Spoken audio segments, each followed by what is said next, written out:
আপনি কে? আমাদের বাড়ির সামনে এরকম একটা উদ্ভট ড্রেস পরে এরকম নাচন কুদন করতেছেন? আপনি কি ওসমান? হ্যাঁ আমি ওসমান। আপনি কে? আমি নিজের মুখে বলতে পারবো না। আব্বা আম্মা দেখেন কে আসছে।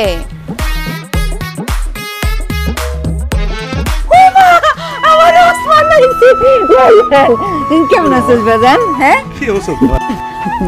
এই তো ভালো আছি। আমি তোমরা কেমন আছো? ভালো আছি। তুই তোর না 6 মাস পরে আসানোর কথা, এনাইছস কি ব্যাপার? কিছু হয়েছে? আসলে মা ওই যে আমার মালিকে যখন জানছে আমি নতুন বিয়ে করছি তাই আগে আগে ছুটি দিয়ে দিছে। কিন্তু মা আমাদের বাড়ির সামনে এই মেয়েটা কে? ও মা পোলাই কি কয়? আরে এটা তো তোর বউ, আমাগো বৌমা বকুল। কি? কোন দিক দিয়ে কি উল্টাপাল্টা কথা বলতেছো মা? এই বজ্জাত মেয়ে তো আমার বউ হইতেই পারে না। কয়দিন আগে তুই ওর টেলিফোনে বিয়ে করলি, এখন কেন কইতেছস যে সে তোর বউ হইতে পারে না? আব্বা সে আমার বউ কিভাবে হয়? আমি যারে টেলিফোনে বিয়ে করছি সে মাথায় হিজাব পরতো, শাড়ি পরতো, আর এই মেয়ে এরকম জিন্সের প্যান্ট তারপর কি গেঞ্জি মেঞ্জি পরে দাঁড়া রয়েছে। অসম্ভব, এই মেয়ে আমার বউ হইতেই পারে না। ওহো এই কথা। আপনার জন্য যখন আমি ছবি তুলে পাঠাইছি তখন আমি হিজাব টিজাব পইরা শাড়ি 3 পিস এডি পরছি। আম্মা জোর করছে, নাইলে তো আমি সবসময় এডি পইরাই ঘুরি।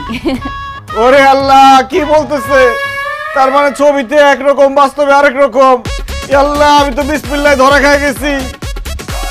এই ভালো কথা, তোমার এরকম কালা লাগতেছে কেন?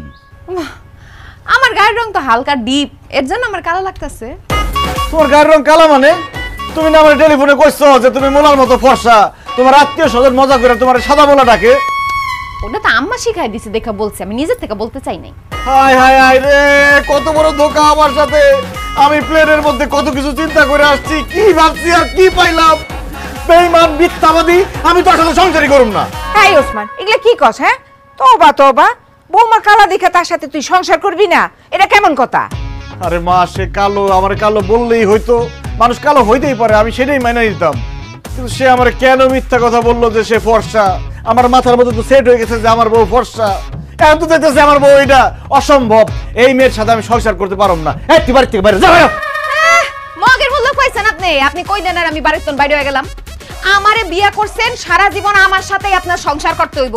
ওই আমারে বাড়িতে বাইরে হয়ে যেতে কইবেন, সংসার করবেন না, এইসব কথা কইলে মুখ একদম ভেঙে দিমু। এটা কি তোমার কণ্ঠ? তুমি না বলে জোরে কথা বলতে পারো না বকুল? আমি মোবাইল কানের মধ্যে সাইপা ধরে তোমার কথা বুঝতে হইতো, কিন্তু এখন তুমি এত জোরে জোরে কথা বলতেছো কেন? তখন আম্মা শিখাই দিছে দেখে আমি তখন আস্তে আস্তে কথা কইছি, অভিনয় করছি। কিন্তু আমার আসল কণ্ঠ এরকম, আমি এইভাবেই কথা বলি। আমি তোর কইছিলাম যে ছবি দেখা পাগলের মতো টেলিফোনে বিয়ে করিস না। শুনছিস আমার কথা? শুনস নাই? এখন বস, টেলিফোনে বিয়ে করা বলতে বস। বুঝছি আব্বা, অনলাইনে অর্ডার দিছি বাগানের ফুল, হাতে পাইছে প্লাস্টিকের ফুল। আরে কত স্বপ্ন ছিল শ্বশুর বাড়িতে গিয়ে কত মজার মজার খাবার খাবো, তার আগে এত বড় একটা ধোঁকা খেয়ে গেলাম আমি। আল্লাহ রে, আমার কত বড় সর্বনাশ হয়ে গেল। বাজান বাজান থাক, আর কান্দিস না বাজান। কান্দে আর কি হইব? যা কপালে আছিল তাই তো হইছে। তুই মাইনা নে বাজান। আর ও কালা হইলে কি হইব? দেখছো চেহারাটা কি সুন্দর। হ্যাঁ থাক, ওর সাথে তুই সংসার করিস। আর এই সমস্ত কাপড় চোপড় আর ও কোনোদিনও পরবো না। টেলিফোনে বিয়ে, টেলিফোনে